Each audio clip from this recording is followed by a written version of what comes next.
ಅದಕ್ಕೆ ಏನಂತ ಕರೀತಾರೆ ಅಂದರೆ ತೃಣಿಕ ಮದ ಅಂತ ಕರೀತಾರೆ, ತೃಣಿಕ ಅಹಂಕಾರ.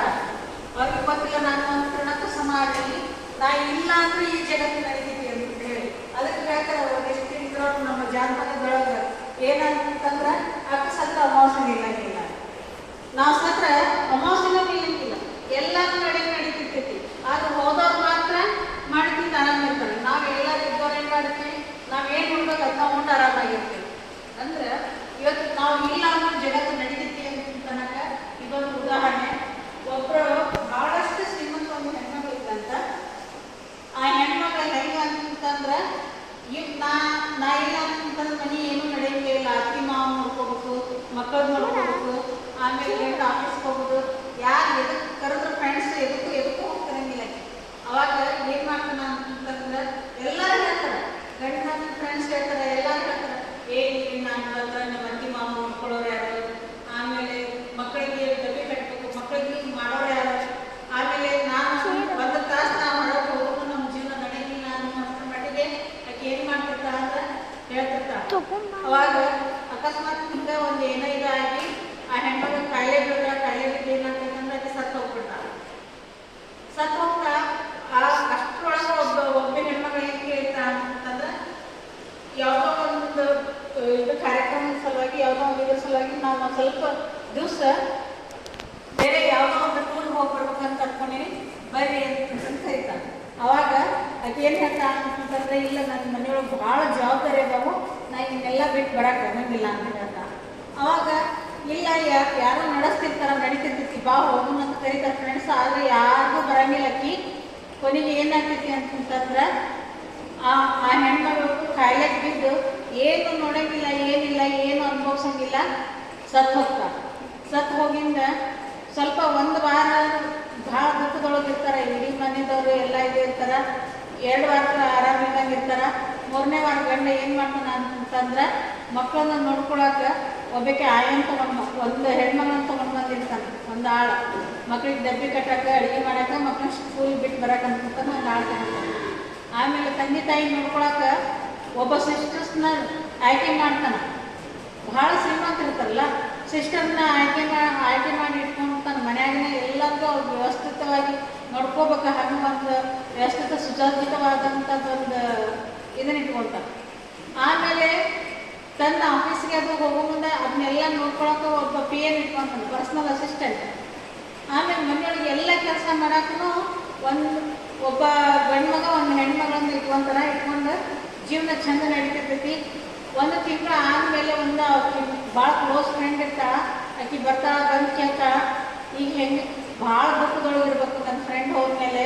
ಯಾಕಂದ್ರೆ ಎಲ್ಲ ಕೆಲಸ ಆಕೆನ ನಿಭಾಯಿಸ್ತಿದ್ಲು, ಯಾವುದೂ ಕೆಲಸ ಮಾಡೋರು ಇಲ್ಲಿ ಮನ್ಯಾಗ ಹೆಂಗೈತೆ ಅಂತಂದು ಭಾಳ ದುಃಖದಿಂದ ಬಂದಿರ್ತಾಳ. ಆಕೆ ಬಂದು ಅವ್ರ ಮೈ ನೋಡ್ತಾ ಭಾಳ ಸುಸಜ್ಜಿತವಾಗಿರ್ತೈತಿ.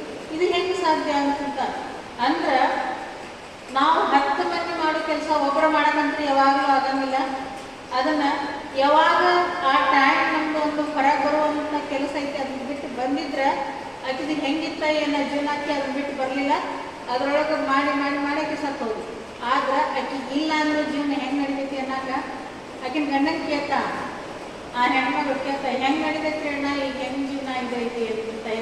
ಇಲ್ಲ ಎಲ್ಲ ಚಂದನ ನಡೆದೈತಲ್ಲ, ಎಲ್ಲ ಅಡುಗೆ ಮಾಡೋಕೆ ಒಬ್ಬಕ್ಕೆ ಆಳದಾಳ, ಆಮೇಲೆ ತಂದೆ ತಾಯಿ ನೋಡ್ಕೊಳಕ್ಕೆ ಒಬ್ಬ ಅಸಿಸ್ಟೆಂಟ್ ಕರ್ಕೊಂಡು ಬಂದೀನಿ, ಆಮೇಲೆ ನಂದೆಲ್ಲ ನೋಡ್ಕೊಳಕಂತ ಒಂದು PA ಇಟ್ಕೊಂಡಿನಿ ಅಸಿಸ್ಟೆಂಟ್, ಆಮೇಲೆ ನನ್ನ ಮಕ್ಕಳು ನೋಡೋಕೆ ಅಂತಂದ್ರೆ ಒಬ್ಬ ಟೀಚರ್ನ ವ್ಯವಸ್ಥೆ ಮಾಡೀನಿ. ಆಕೆ ಓದಿಸ್ತಾಳ, ಎಲ್ಲ ಏನು ಮಾಡ್ತಾಳೆ, ಮತ್ತು ಸಾಯಂಕಾಲ ಎಲ್ಲ ಹೋಮ್ವರ್ಕ್ ಎಲ್ಲ ಮಾಡಿಸಿ ವಾಪಸ್ ತನ್ನ ಮನೆಗೆ ಹೋಗ್ತಾಳೆ. ಅಂದ್ರೆ ಪ್ರತಿಯೊಂದು ಕೆಲಸನೂ ಇನ್ನೊಬ್ಬರ ಕಡೆಯಿಂದ ಮಾಡಬಹುದು ಅನ್ನುವಂಥ ಸಾಮರ್ಥ್ಯ ತೋರಿಸ್ಕೊಟ್ಟಾಳ. ಆದ್ರೆ ಈ ಹೆಣ್ಮಕ್ಳು ಏನು ಮಾಡಿಲ್ಲ ಅಂತಂದ್ರೆ ಎಲ್ಲ ನನ್ನಿಂದ ನಾನು ನಡೀತೀನಿ, ನಾನು ಮಾಡ್ತೀನಿ, ನಾ ಇಲ್ಲ ಅಂದ್ರೆ ಏನೂ ನಡೆಯಂಗಿಲ್ಲ ಅಂತ ಅಂದ್ಕೊಂಡಕ್ಕೆ ಏನು ಮಾಡಿಲ್ಲ ಅಂದ್ರೆ ಕೈಲಾಸ ಸೇರಿಲ್ಲ, ಏನೂ ಮಾಡೋಕ್ಕಾಗಲಿಲ್ಲ. ಅದಕ್ಕೆ ನಾವು ಏನು ಮಾಡ್ಬೇಕು ಅಂತಂದ್ರೆ ಒಂದು ಹಂತಕ್ಕೆ ಬಂದಾಗ ಒಂದು ಜೀವನ ಅನ್ನೋ ಒಂದು ಜವಾಬ್ದಾರಿ ನಿಭಾಯಿಸಿಂದ ಎಲ್ಲ ನನ್ನಿಂದ ನಡ್ತೈತಿ, ನಾ ಇದ್ರನ್ನ ಎಲ್ಲ ಆಕತಿ, ನಾ ಇದ್ರೆ ಇದೆಲ್ಲ ಸರಿಯಾಗಿ ವ್ಯವಸ್ಥಿತವಾಗಿ ನಡೀತೈತಿ ಅನ್ನೋದೆಲ್ಲ ಸುಳ್ಳು. ಅದು ನಾವು ಹೋದ್ರೂ ನಮ್ಮನ್ನು ಹಿಂದೆ ನಮ್ಮ ಮಾಡೋರು ಇದ್ದೇ ಇರ್ತಾರೆ. ಅದಕ್ಕೆ ನಾವು ಏನು ಅಂದ್ರೆ ಒಂದು ತೃಣಕ್ಕೆ ಸಮ, ನಾವು ತೃಣ ಅಹಂಕಾರನ ಇಟ್ಕೋಬಾರ್ದು ಅನ್ನೋದನ್ನು ಈ ತೃಣ ಅಹಂಕಾರದೊಳಗೆ ಹೇಳ್ತಾರೆ.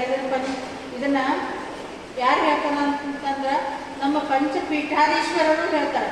ಇದನ್ನು ಭಾಳಷ್ಟು ಪಂಚಾಕ್ಷರ ಗವಾಯಿಗಳು ಇದ್ರ ಬಗ್ಗೆ ಒಂದು ಪುಸ್ತಕ ಬರೆದ್ರು. ಪುಟ್ಟರಾಜ ಗವಾಯಿಗಳ ಮಠದೊಳಗೆ ಐತಿ. ತೃಣ ಸಮಾನ ಅಹಂಕಾರ ಅನ್ನುವಂಥದ್ದು ಒಂದು ಬುಕ್ ಐತಿ. ಬೇಕಿದ್ರೆ ತೊಗೊಂಡು ಬಂದು ಓದ್ಬೋದು. ಅದನ್ನು ಕೊಡ್ತಾರೆ ಅವರು. ಇಷ್ಟು ದಿವ್ಸಕ್ಕೆ ಅಂತ ಹೇಳಿ ಕೊಡ್ತಾರೆ, ವಾಪಸ್ ಅದನ್ನು ಓದಿ ಕೊಡ್ಬೇಕದನ್ನು. ಆ ಸರಿಯಾದ ಸ್ಥಿತಿಗೆ ನಾವು ಕೊಟ್ಟರೆ ಅದನ್ನು ಕೊಡ್ತಾರೆ. ಈಗೀಗ ಭಾಳ ಜನ ಅದನ್ನು ಓದಕ್ಕೆ ತಗೊಂಡು ಹೋಗಿ ನೆನಪು ಹಾರುವ ಮಾಡಿ ಇದು ಮಾಡೋದಕ್ಕೆ ಅವ್ರು ಕೊಡವಲ್ರಿ ಈಗ. ಆದ್ರೆ ಮೊದಲೆಲ್ಲ ಕೊಡ್ತಿದ್ರು, ಈ ಪುಸ್ತಕನ ಕೊಡ್ತಿದ್ರು. ಅಂದ್ರೆ ತೃಣ ಸಮಾನ ಅಹಂಕಾರ ಅಂದರೆ ಏನು ಅಂತ ಅನ್ನೋದನ್ನು ಇದನ್ನು ಭಾಳಷ್ಟು ನಾವು ಆಳವಾಗಿ ತಿಳ್ಕೊತ ಹೋದಾಗ ಇದ್ರದ್ದು ಭಾಳಷ್ಟು ತಿಳುವಳಿಕೆ ಬರ್ತಾ ಹೋಗ್ತೈತಿ. ಆದ್ರೆ ನಾವು ಎಷ್ಟು ತಿಳ್ಕೊಬೇಕು ಅಷ್ಟೇ ತಿಳ್ಕೊಂಡು ಸಾಕು.